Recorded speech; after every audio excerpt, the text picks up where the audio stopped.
You see this? Can you see that? That says it is 7 a.m. Well, that was a movie. Hello, welcome back to Simon's Rants. I'm Simon, and today I'm giving my first thoughts on Zack Snyder's cut of the Justice League. I'm normally over there doing this, but all my stuff was over here, and I'm too tired to do all that right now. So I'm sitting down. I'm sitting down over here, and I'm gonna give my thoughts. So in case you don't know, you probably already do because you're watching this video, but in case you don't know, this version of the Justice League is the Zack Snyder cut. He wrote and directed this. Back in 2017, he was mostly done making his version of the movie when he took a personal leave because of some family things going on, and Warner Brothers butted in and put Joss Whedon in charge, who took over the movie, continued to botch it, remake it, and put out a completely different product that was then completely obliterated by critics and audience members. Everybody hated it, essentially. So then, for a while, a lot of fans and Zack Snyder worked together to try to get groundswell and public support for Snyder to release his version of the movie, because as he said, it's basically done. So it just needs some tweaks, just needs some finishing work, and I can put it out in a few months. And eventually it worked, and we got the movie. It's on HBO Max. It just premiered last night at 3 a.m., 4 hours ago.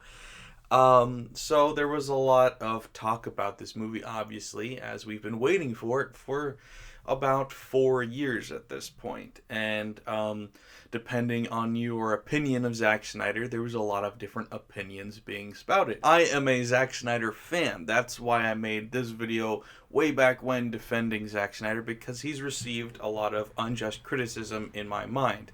I never saw the Joss Whedon version, by the way, so when I'm going to be talking about and reviewing this movie, I'm not going to be comparing it much at all to the Joss Whedon version because I didn't see it.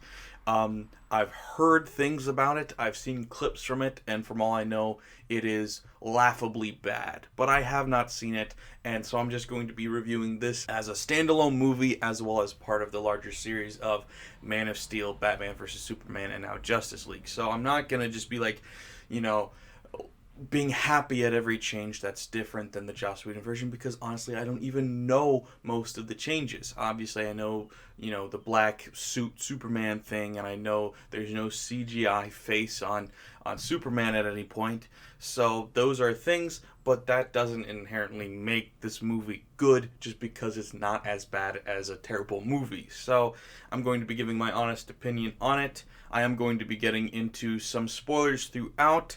Honestly, though, this movie, as far as I can tell, the plot is very similar to the 2017 version, so I think most people are going to know the plot, but there are some changes, as far as I can tell, and as far as I know, there are some changes to the plot, and maybe you never even saw the original like I didn't. So regardless, I'm going to be getting into spoilers, so if you don't want anything spoiled, then click away, because I'm going to be getting into that. So where to start with this? I guess I'll do a real quick recap of the other two movies. So Man of Steel, I thought was perfectly fine. I've never been a huge fan of Superman movies. I do like DC movies. I've always been more of a Batman guy. Batman's my favorite superhero.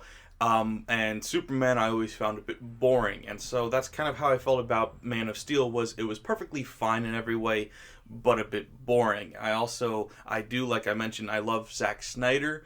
I felt like he was toning himself down in that movie a lot.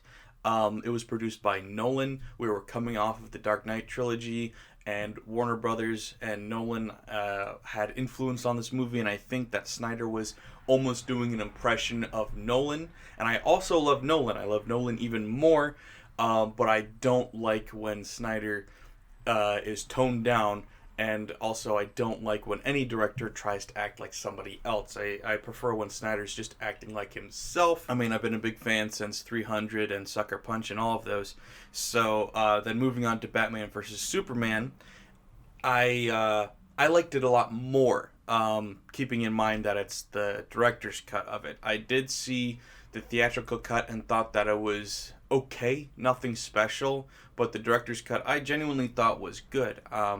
In the 7 area, a 7 out of 10, maybe even a 7.5. I'd have to rewatch it. I haven't seen it in a while, but I thought that when you had the different edits, you had the extended cut, it made it make much more sense, and I didn't really have many issues with it. I enjoyed the dialogue, I enjoyed the action especially, which it was a very different version of Batman than we had gotten from Nolan, because Nolan action scenes aren't his strong suit. It's a lot more cerebral, it's a lot more cinematic. Nolan's great at storytelling with visuals and philosophy and things like that, and Zack Snyder does enjoy his philosophical takes, but he also loves big visuals and big action sequences and slow-mo and all of that stuff, and I really enjoyed the action in that a lot, as opposed to Man of Steel, not as much, even though they were bigger and explosions and all that. I was just never into that much.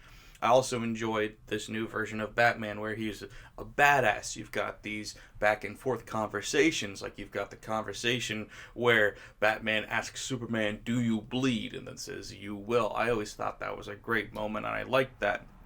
Now, people criticized it for a lot of other reasons, like there's that whole Martha thing, which, once again, I did defend that moment in my Zack Snyder video. I don't think that moment was perfect. I don't think it was Oscar worthy or anything. I just don't think it was as bad as a lot of people were acting like it was. But overall, I enjoyed the take on the characters, aside from Jesse Eisenberg as Lex Luthor. Don't like that casting, still don't like it. And then Doomsday was okay, but underutilized in that movie. So now, Justice League, as the third part of this series so far. What do I think of it? Well, there's a lot to get into. This is a 4-hour movie. I have written more notes than I have since college. I have something like 13 pages worth of notes here, and there's so much to talk about. And like I said, I've been awake far too long, so bear with me if my thoughts are a bit jumbled here. I was just talking about characters, so let's talk about the characters in this.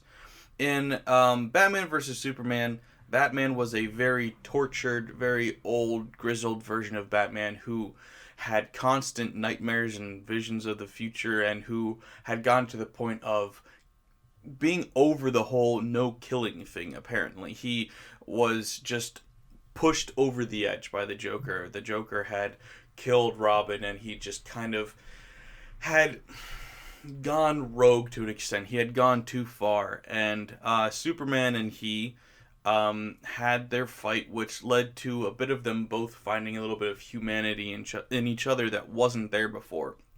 So you would figure that Batman is, still a bit like that in this movie. Yeah, he would have developed as a character. You would hope that he's not as bad, that he's been lifted up spiritually a little bit, you would think. But in this movie, there's no sign of it at all. It's like he's a completely different version of the character that is just kind of like carefree almost. Like, he doesn't seem to hold really much of anything against him. They say in passing that he feels guilty about the death of Superman, but there's no real evidence of that, and I didn't feel that in his performance at all, or in his character, and anything he said.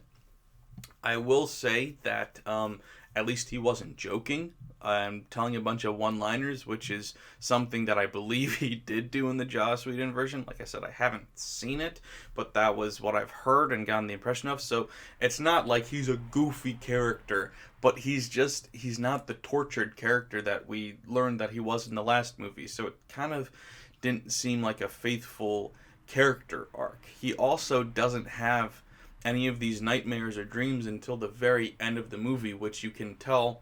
It's like the post-credit scene, but it's before the credits. So I thank you, Zack Snyder, for not making me have to wait for the credits to be over to see this scene. I could just turn off the movie. But it's obviously also a reshoot. It's the reshoot that they did. And it's just weird that this character has been moved to such a different place than we last saw him. But so at least, like I said, he's not the comic relief. There is the comic relief characters still. They're still trying to make there be comic relief and there be humor in this movie, but I will say the majority of it comes from the Flash character. It's not like everybody's all trying to be funny. It's not like the Joss Whedon thing. It's not like they're trying to copy the Avengers where everybody's doing one-liners. It's just you've got one funny character. Well, funny's debatable. I didn't find him funny at all, but at least you've got just that one character and he's being that character. So at least that follows, it stays within his character. It makes sense that he's being goofy because that's who this guy is. Like it or not, that's who this character is. It's not taking any of the other characters and trying to change them so that you can fit and match a certain tone. It's that this character is that way. I didn't like the character, honestly, of the Flash. I didn't like a couple of characters. I didn't think all of the casting was great in this. There was a lot of casting that came from previous films over into this one that was all fine, but some of the casting I'm just not sold on, and that's kind of par for the course with the Snyder films. I like some of it and I don't like some of it. Like I said, Jesse Eisenberg as Lex Luthor I think is one of the worst decisions ever made in film. I think it's awful. J.K. Simmons as Gordon isn't bad, but it's not good either. I think he's a fantastic actor. I just don't think that role is necessarily right for him. Same thing with Jeremy Irons as Alfred. I just never loved these castings. And then as far as we've got the guy playing the Flash and we've got the guy playing the Cyborg, or just Cyborg, and I don't love either of these actors. I don't love either of these performances. Not that they're bad, I just didn't think that they were good either. Obviously, the big thing to talk about in this movie is the fact that it's 4 hours. And I have seen 4-hour movies before, and the fact of the matter is, no matter how good the movie is, it doesn't need to be 4 hours. Like, one of my favorite movies of all time, Dr. Mabuse the Gambler, is actually 4.5 hours if you get the correct edit of it. And I just watched that earlier this week, actually. I love that movie. I think it's fantastic. I think it's great. It didn't have to be 4.5 hours. Even in that movie, I was kind of, like, nitpicking certain things that, like, you could have trimmed this down, you could have cut this out, you could have changed this around, and you could have made it shorter. I'm not saying it would have been an hour and a half, but you could have made it shorter. And the same thing can be said for this. Now, obviously, this is the director's cut. He doesn't have to take out anything that he wants. It's not like he was trying to make a theatrical cut, but this movie could have been shorter for sure. There was tons of things that you could have cut out. There was multiple scenes and multiple moments that just felt utterly pointless and didn't go anywhere. You've got moments where, obviously, you see in the trailer, Batman goes to visit Aquaman, and he tells him to leave. He doesn't want to work with him, so he does. And then you've got them doing their stuff over here, and then it cuts back to Aquaman, and he saves a guy, takes him and throws him into a bar, takes a bottle of whiskey, and leaves. And that's the whole scene, and it's like, we've already established that this character's here. We already know who he is at this point. This isn't adding to his character. This isn't developing the story. It's not taking it anywhere. This scene was pointless and could have been cut. There's multiple scenes in this movie like that. There's another scene. Wonder Woman is just in the catacombs and she's in some cave somewhere and she finds a picture of Darkseid and you're like, okay, what was that about? That didn't go anywhere. That was unnecessary. That was pointless. And so there's a lot of just sloppy moments that you can't really hold it against it because, like I said, this is the director's cut. It's the extended cut. It can be however long as it wants. But then there comes the pointlessness and the out of order things. There's this big exposition dump where you've got this story of Darkseid coming to the world and trying to take it over with the cube things that now he's trying to collect again. He's trying to recollect them, put them together, and take over the world and destroy the world like he's done 100,000 times before. Now he's trying to do it here, and he gets defeated. It's kind of like, at the beginning of The Lord of the Rings, you've got that big moment, that big scene of exposition dump, where it's Sauron gets his ring cut off, and then the evil's defeated, and then the ring travels, and blah, blah, blah, blah. There was that moment in this movie, but instead of it being at the beginning where you've got the ability to have a narrator exposition dump, it's like an hour into the movie, and the exposition dump is coming in the form of Wonder Woman telling this all to Batman. And it's just awkward, and it's just cringy, and there's a lot of cringy exposition in this movie that comes via dialogue, where it's like Steppenwolf is the main villain of this movie. Even though Darkseid is important, this movie centers around Steppenwolf's character arc, who he is. The whole point of this movie is he is trying to find these cubes so he can help Darkseid take over this world, so he can redeem himself. And you have him say, I want to prove myself to Darkseid, and you're like, okay, that's his motive. Cool. That was quick. That was concise, to the point. Good job. Now I know his motive. Now I know who he is. Now I know what he's doing. And then he's talking to this other villain, Desaad, and they've got like a 30-second conversation about it, replaying this information that we are got a little more in depth, but just saying it again awkwardly. And there's a lot of exposition in this movie like that just didn't need to be there, and it was just painful. And it's like, if you could have just taken that big scene, had a narrator say it instead of Wonder Woman, even have Gal Gadot just narrate it, sure, whatever, just put it at the beginning, and so it feels more natural. Instead, you've got other introductory scenes that are fine, but weren't necessary. Now, I feel like some of it was awkward because we've seen, the Aquaman movie, so we don't need him introduced anymore. I'm not criticizing that. I'm talking about, we've got this introductory scene with Wonder Woman that I think was probably in the trailers or something. I don't remember, but she's saving these school kids from this active shooter or whatever, this group of terrorists.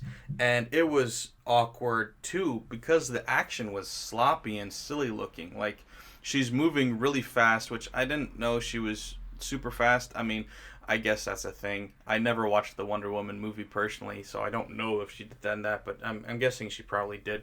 I'm not making fun of that. I'm saying that it was just funny. Like, she's like in a crouch walk, just like, he's got a line of kids and he's got a rifle, an automatic rifle, and he's trying to shoot all of the kids in a line, and she's like super fast, like blocking all the bullets with her wrist bracelet things as she crouch walks past, and it just looked goofy.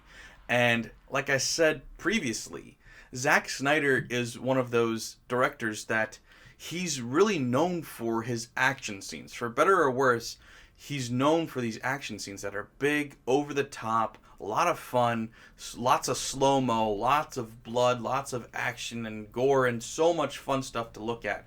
And the action scenes in this movie were really inconsistent and really lackluster a lot of the time. It got better as it went, but for the first few, it was really boring and really lame to look at. I think there was some action sequences later on that were fun. There were a lot more fun ones later on, and I think it got better as it went, but just still, there was just definitely not as good action scenes as I would normally expect from Zack Snyder. I mean, there was plenty of slow-mo and all, but it just wasn't entertaining, and that's something that normally I look for in a Zack Snyder film. I will say that, like, the end fight scene was much better, and it was very clear, it was very easy to follow, and it was very interesting, like, visually captivating, and I enjoyed that a lot. So I just don't know why more of the action scenes weren't. I mean, even like 15-20 minutes in, you've got a much better scene where Steppenwolf is trying to steal the cube that the Amazons have, and he picks up a horse in one hand and throws it. That was fun. That was cool. Why weren't all of the action scenes that fun? I don't know. I will also say that not only just the pacing and the storytelling was flawed, the plot itself was flawed and pretty goofy at times. And trust me, I'm okay with fantastical stories, and especially ones that like want you to take them seriously and take themselves seriously. Like I already mentioned, Lord of the Rings. Lord of the Rings is a fantastical story. It's kind of silly in a way because it's fantasy, but it takes itself seriously. It presents all of its story elements and all of its history and all of the characters and everything so seriously and so correctly and so completely that you take it seriously and you take everything that it gives you because it gives you good reason to. And this doesn't on a lot, but it's obviously trying to take itself seriously. Even though it's a goofy movie, it's just another goofy movie about a big CGI baddie trying to get a bunch of cubes and put them together. That's the whole plot. It's 4 hours long. So it's obviously saying, like, hey, take me seriously. I'm a big artistic movie. Take me seriously. But it doesn't earn that respect because there's just goofy moments in there that don't really make sense. So I'll go through some of them. So like I said, back in time, Darkseid comes to Earth to take it over like he's done a million times before, hundreds of thousand times before. And he gets defeated because the heroes of the worlds come together. You've got the Amazons, you've got the Atlanteans, you've got the humans all coming together. You also have Zeus there, they mention. And Zeus, they show him just kicking ass. He kicks Darkseid's ass easy, and Darkseid says, oh, I gotta get out of here. I'm no match for these guys. And he runs away. Where's Zeus now? I mean, he's a god, right? He doesn't die of old age. Freaking Wonder Woman was there. Her mom was there, at least. And she's still around. She's still kicking. Where's Zeus now? He's also not from the Amazon. He's not from Atlantis. He's not from Earth. He's from Mount Olympus. So how does he fall into this category? I don't know where he's from. I don't know what he's doing there. But regardless, can we get him back? Because he didn't have any trouble kicking his ass. So maybe we should bring him back. But anyway, then they've got these 3 cubes. And they say, all right, now that we've gotten Darkseid out of here, we don't want him to come back and get these cubes and try again, so we're each going to hide them. So Atlantis, they go and they take their cube and they put it in a secret vault. The Amazons, they take their cube and they go put it in a secret vault. Like I said, Zeus doesn't get one for some reason. He goes somewhere else. But the humans, they get their cube and they go bury it in a 2-foot hole. Because that's a great idea. Yet surprisingly, honestly, theirs is the last one that gets taken by Steppenwolf. He finds theirs last, so maybe putting it in a big fancy vault was overrated. But anyway, so it ends up with Cyborg because a bunch of people find it. It passes through a bunch of hands. Eventually it gets led to his dad, who then uses it to help create Cyborg and steals it from the government. And so then Cyborg has it, and then he steals it from his dad to hide it 2 feet underground in another hole. It's just a great cycle here. And then there's more just plot holes and flaws, like just moments that don't make sense. So like I said, Cyborg has this cube. At this point in the movie, Steppenwolf has found and stolen the other 2 cubes. And so Cyborg finds the Justice League and he's like, we need to work together. I've got the last cube. Come on. I've got the last cube and we're going to hide it. Whatever we're going to do, we need to keep it away from him. And they're like, yeah, let's take it to the Batcave. And then Aquaman goes, wait, how do we know you're not working with the bad guys? It's like, because he gave you the cube. Why would Steppenwolf give you the cube? How are you so stupid that you're asking that question, other than it's the cliche thing to ask in an action superhero movie like this? There's a lot of dialogue in this movie that's just bad like that. It really is. Like, at one point, you've got Steppenwolf, and he's trying to take the cube from the Amazons early in the movie. And he's reaching for it, and then they grab it, and it whips away. And he goes, no! Like, I can't even mimic how he said no. It's like, he goes like, no. Like, he's like bored. Like, oh, okay. It's like worse than the Darth Vader no in episode 3. Like, it's bad. And then later, he comes up on the cube and he touches it. He goes, yes. It's like, I guess you just had to balance it out. And then there's another just bad line where they're like, all right. Wonder Woman goes, all right. Guess it's time to get dressed. And Cyborg goes, I'm always dressed. Like, if I had seen that in the Joss Whedon version, I would have had to have assumed Joss Whedon wrote that as a reference to the Avengers. No, apparently Zack Snyder wrote that line in also as a reference to the Avengers. But if so, it didn't make any sense for the Hulk to say, I'm always angry, and then turn to the Hulk. That made sense. That was a good line. It flowed with the movie. It fit the character. Having Cyborg say, I'm always dressed, was so lame. Like, what are you even saying? And then you've got this other conversation that's really bad that ties in with the bad exposition that I was talking about before, where it's the Flash visiting his dad in jail, and he goes, oh, look, it's my dad who's in jail for life for the murder of his wife that he didn't commit. It's like, yeah, thanks. Good job. Good exposition there, buddy. You've got this other moment where the Justice League comes to the Batcave, and they're all there, and Alfred's like, oh, we've got so many people here. I guess I'll put on the tea. And Batman goes, okay. And then Alfred goes, I don't know where I'll find all the cups. There's like 6 of them. A billionaire doesn't own 6 cups? What the hell is that line? And then we've got one of those classic situations where a character is saying something and then the other character says, in English. Like, literally, Cyborg is like, in order to do this, we need all of this power, but we don't have the electricity. We don't have the power because Lex Luthor damaged it with his electrical surge. And Aquaman goes, in English, please? Like, what? It's like the blam blam caused the vroom vroom to not go zoom zoom. You know what I'm saying? Like, how dumb do you need to dumb it down? Like, how much simpler can you say? It's like, an electrical surge damaged it and it doesn't work. In English. Like, I know you're half Atlantean, but you were born speaking English, right? And then you've got this other moment where apparently Steppenwolf is surprised that this is the world that all of the shit that was in the exposition dump that I was talking about happened. Like, he's like, oh wait, hold on. He calls up Desaad, the other guy that works for Darkseid that's over Steppenwolf. He's like second in command or something, I don't know. He calls him up and says, hold on. This is where he lost to those people. This is where the cubes are. This is where the whatever, the insignia, something else is. And Desaad's surprised. They're all surprised. It's like, why were you here collecting the things? You're surprised that the place where the things are is the same place that you lost the things at? Why? Huh? There's a lot of plot in this movie that was like that I'm like, this seems stupidly simple, but it doesn't make any sense to some people, and then other things make perfect sense to them and just don't make any sense to me. I was confused, and it's like, how is this movie 4 hours long and still didn't explain things that needed to be explained?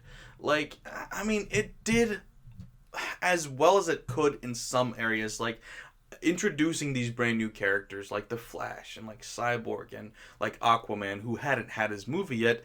It's hard to introduce these many new characters and a plot and a secondary plot of bringing Superman back to life. This is all a lot to fit into a movie. It's definitely way too much to fit into a 2.5 hour movie. That's impossible. But fitting it into a 4 hour movie is still not easy, if possible. It still is not easy. So this movie does a darn good attempt to try to fit that all in, but it fails because it's not easy to do. And so honestly, this movie really would have benefited, and I know everybody said this, it really would have just benefited from having the origin movies come out first. And so I'm not blaming Snyder for that because he didn't make that decision. That was Warner Brothers pushing this movie, so I don't blame him, but it is a flaw with this movie that I have to point out. Even moments like Superman coming back was rushed. He comes back and he's evil now because he's confused and doesn't know who he is, as they put it. So he sees 4 members of the Justice League of Aquaman, the Flash, Wonder Woman, and Cyborg, and he kicks all their ass. And then Batman comes and you're like, oh, he's gonna recognize him. He just didn't know who those other people were. Because, I don't know, short-term memory loss, he forgot who Wonder Woman was, and he's never met the other 3. But no, he doesn't know who Batman is either, and he's getting ready to kill him when Lois Lane pops up, and then, oh, he's normal now. He takes her and he flies away to his old house, and he's, like, normal within seconds. And it's like, I don't know why. Like, did somebody say Martha to him and it snapped him out of it? Because I don't know why he's normal now. But there's other just, like, silly things that happen in this. Like, so the introduction to the Flash is he's like at a job interview, but he runs into this girl who he thinks is cute. So he's distracted by her and she's distracted by him. And then she's about to get into this horrendous car crash because some guy wasn't paying attention and she wasn't paying attention. And so she hits into the car and goes flying. So he uses his super speed to run out of the building, go grab her out of midair and gently lay her down on the ground, where then time resumes and her car goes flying through the air and explodes. But here's the thing. If he did all of that in the same time that the car was still floating in air and hadn't landed yet and exploded, then him gently and slowly grabbing her and putting her on the ground all happened before the car landed and exploded. So that's not gentle, that's not slow, that's supersonic speeds, and she's dead. You can't just gently lay somebody on the ground at super speed. That's not gentle anymore. Like, you can see him just touching a person, they go flying, because when you're going that fast, there's a lot of extra strength and momentum to it and force to it. So you gently grabbing somebody and resting them on the ground at 1,000 million miles per hour is not gentle and slow. That person is dead. And it's just, it's frustrating because the Flash is pointless in this movie. He doesn't really do much other than he provides electricity when they need it. Literally, that's not a joke. That's what he does in this movie. Because in the fight scenes, he doesn't do anything. There's that really popular shown a lot scene in the trailer and stuff, where Wonder Woman is flying through the air trying to grab her sword and it's out of reach, and then he runs up and he pokes it and then it goes flying to her and she grabs it, and then after that moment, he trips and falls to the ground and she lands on the ground next to him. And so all he did was hand her a sword that she would have either already caught anyway or would have been able to pick it up off the ground, because she lands like 2 feet away from him. He didn't do anything in that scene, and he doesn't do anything in most of these scenes. He's such a useless character. And speaking of useless characters, is Batman. He doesn't do anything in this movie, which I guess kind of makes sense because he's the only one without superpowers. So his job and his role in this movie is to bring everybody else together and say, hey, let's work together. I found you, come here. I found you, come here. That's literally all he does. Even this movie promotes that idea. Like Martian Manhunter, spoiler, he's in this movie. He's got a small cameo that is also pointless. Martian Manhunter says, this wouldn't have happened if not for you because you brought them together. It's like that was his whole point in this movie, was just to be the guy, the go-between, to bring everybody together. It's like, good job. It's like, Batman actually was important to the Justice League in, the comics and the other movies, the animated show and all of that. Because he was the brains of the operation and he did stuff despite not having superpowers. But in this, he's just pointless. The only reason the Flash was in this movie, to my mind, was he had that cool scene that I think may have also been in the trailer, where they're all fighting Superman, and then he's running past Superman, and Superman turns and looks at him, and he's not quite as fast as the Flash, but he's fast enough that he can keep up with him in the super speed slow-mo, which is cool. That's like the only cool slow-mo in this. Like, they were obviously trying to copy the Quicksilver stuff from the Marvel universe. I guess that was actually the X-Men universe. I guess it was in both, but regardless, I think the X-Men did it best.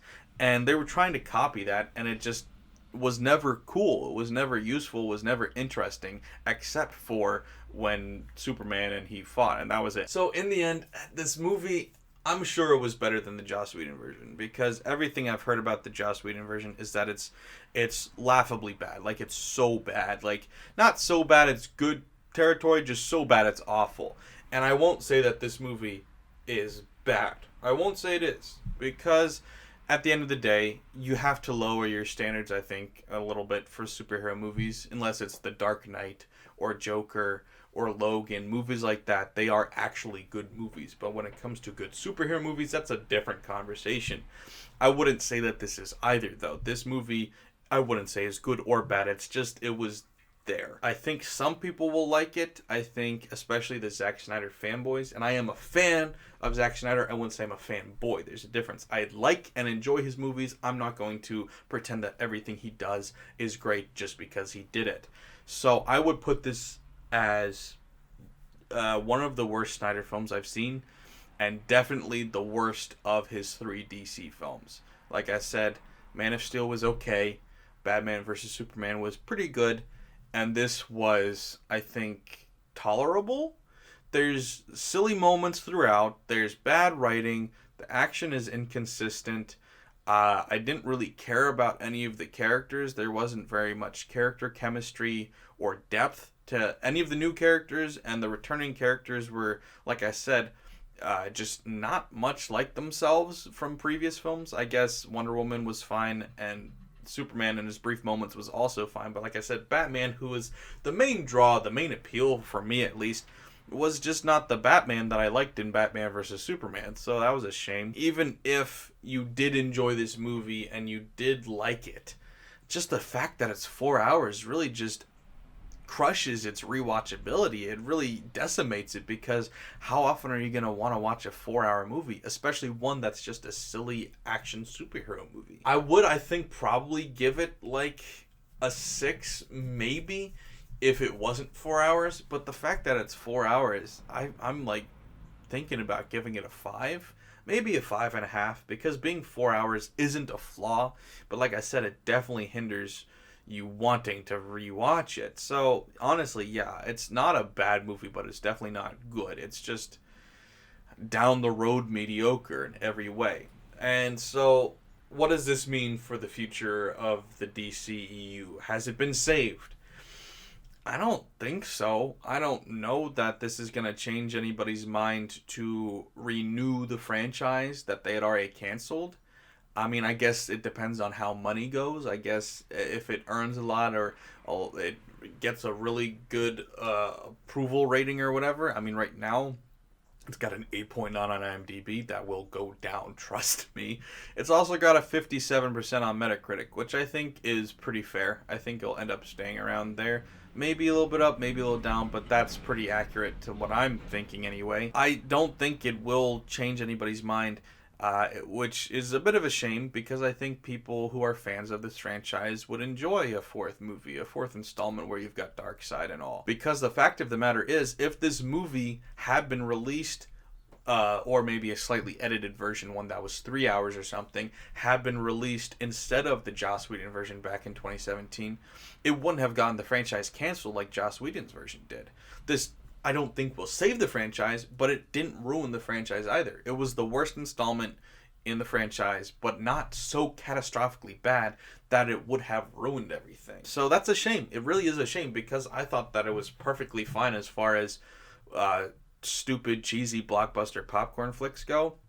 I definitely had higher expectations for it than what I got. Granted, nothing extreme, because I knew the material a little bit already, and I knew Zack Snyder, and I just know superhero movies, and as far as they go, I was expecting and hoping for a 6.5. I didn't think it would go above that. So a 5.5 is definitely disappointing, but it's still in the ballpark that I was expecting. I didn't expect this to be anything horrible or anything great. It is just forgettable and mediocre. So I don't think this will also change much as far as studio director relations. I know a lot of people have been pioneering Zack Snyder for hopefully this turning a corner for that, of directors being able to get to do what they want to do more, which I am hugely in favor of. Studios, when they make these decisions, are thinking money. They're thinking earnings, and earnings versus losses, and how many people they can get to watch the movie. That's why they want it rated PG-13 instead of R. That's why they want it to be 2.5 hours instead of 3. They're trying to get, or 4. They're trying to get as much money out of it possible. That's why they're making the decisions, not because they're trying to make an art piece. Directors, Zack Snyder included, are trying to make art pieces. So you've got two very conflicting interests attacking each other here.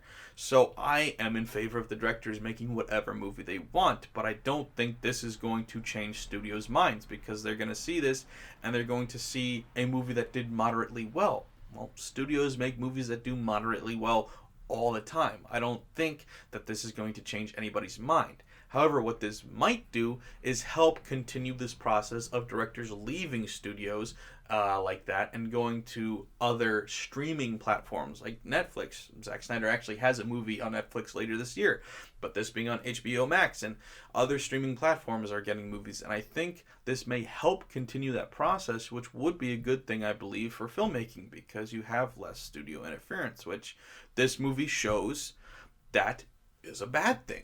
Now you may say, wait, hold on, I thought you said that this movie wasn't anything special. It's not. But it was, in fact, a lot better from all I can tell. Once again, complete honesty, I haven't seen the Joss Whedon version, but from everything I can tell, this movie was leagues better than Joss Whedon's version. And every director's cut by Zack Snyder has been. So this just further proves that studios interfering with good directors don't know what they're doing. The chances that a studio interfering will better a movie are very, very, very low. It has happened. I do believe that. I do believe certain movies have been made better by studio interference. But I think the far more common occurrence is that potentially good movies are made awful and mediocre movies are made awful. Like, this movie was mediocre, and the studio stepping in to change that made it worse instead of better. And I think that's the same thing that happened with Fant4stic. Was that would have been a mediocre movie and it was made awful. Suicide Squad as well. All of these movies would have been mediocre, and the studio saw that, panicked, said this isn't going to make us money, and interfered, tried to fix things, and made it worse. So they were right to see a problem, but the studios don't know how to fix the problem. So you might as well go against your better instinct and let the director do what they're going to do, because one, you'll save money because you won't waste money trying to do reshoots and fixing things, and two, maybe they actually know something you don't, and maybe they'll turn out a movie that's better than that. But anyway, yeah, like I said, I don't think that's going to change much for the future of filmmaking. Oh, but okay, so there is the reshoot that was the post-credit scene, the pre-credit post-credit scene, which once again I'm grateful I didn't have to wait for the credits to be over to watch it. But this was the reshoot, and as far as I could tell, it was the only major reshoot. I know a lot of people took a lot of issue with the amount of reshoots that were done for this movie, but it wasn't much at all. It was the last 15 minutes of this movie. And it's a dream sequence. And also, by the way, this is the only scene that Jared Leto's in. If you thought he was going to be in it much more, like I did, I thought he was going to be in it throughout, because I believed the reaction to all of the reshoots. I thought there would be more. There weren't really. And so Jared Leto is in this last moment. It's a dream sequence. It's the only nightmare that Batman has throughout this whole movie. Like I said in the first one, he was having nightmares all the time. It was a plot point. He was dreaming about the future, and the Flash was coming and speaking to him and all these things. And now we just have one. We just have one, which was very odd to me. And the fact that it's a reshoot makes it even odder. But anyway, so it's him and Jared Leto, and then a couple other people, Cyborg, and then Mara, are in like this apocalypse world, and Jared Leto and Batman have a conversation about it where they're talking about having to work together reluctantly, and the Joker is kind of just poking fun at him, like, you won't kill me, but you wish you could, but how many people have you seen die? And Batman's like, be careful with what you say, and the Joker's like, nope, I'm not going to be careful with what I say, I'm going to make fun of you and the fact that I killed Robin. And I had often claimed and said, I want to see Jared Leto as the Joker again. I'm not done with that yet. I know he was critically panned for his performance in Suicide Squad. People were saying it was the worst version of the Joker ever. It was awful. It was terrible. And I thought it wasn't good. I didn't think it was the worst Joker ever, but it wasn't good by any stretch of the imagination. But I said, give him a good writer, give him a good director. I think he will be a very good Joker. And so I was very curious to see how he would do under Zack Snyder, because like I said a million times, I like Zack Snyder. I thought he was an okay Joker. I didn't think he was anything special, though. And I was kind of disappointed because, oddly, it felt like a Jim Carrey impression. There was a lot of weird Jim Carrey mannerisms in there. And he just also, still, by the way, had that horrible laugh. I was hoping he was gonna change the laugh. That is the worst Joker laugh I've ever heard. I hate it. And when he wasn't Jim Carrey, he was very Jared Leto-y, and it didn't seem like he was acting very much. And I don't know, I didn't dislike it.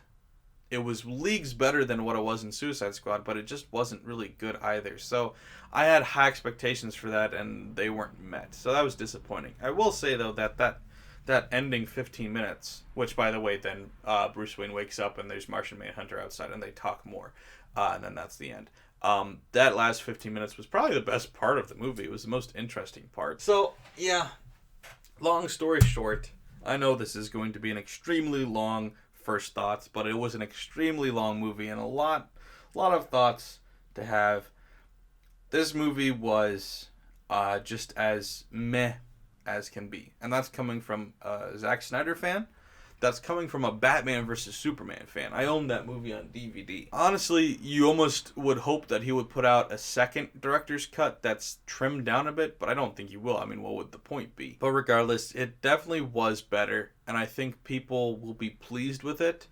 I think there will be a lot of happy fanboys. It won't change any anti-Zack Snyder minds. Like, anybody who's anti-Zack Snyder, this movie is very Zack Snyder. Like, you've got the overuse of slow-mo, you've got the goofy action and stuff. You've got all of that. Everything Zack Snyder's known for is on full display in this, so it's not going to change anybody's mind. Anybody that didn't like Batman vs. Superman won't like this either, because, like I said, it's not as good as Batman vs. Superman. It's not going to win any new fans over from the other two movies, but some people that hated the Justice League will be happy with this return to form, because although not being as good as the other two, it's within the same league as the other two. So I think a lot of people will be happy with it. I just could have been a lot better. That's all I'm going to say. Well, except for the other 50 minutes that I already said. So that's what I had to think. I hope you guys enjoyed. I'm going to go to bed because I've been awake a long time, and for what? Thanks for watching, guys. I hope you enjoyed. Also, please remember to like, share, comment what you guys thought, and subscribe if you're new here. For some reason, me reminding people to subscribe helps people to subscribe. I don't know. I've never once in my life subscribed because somebody told me to. But hey, apparently it works. So please subscribe. It does help me out a lot. It really, really does. So please do. Thanks for watching, guys. Bye.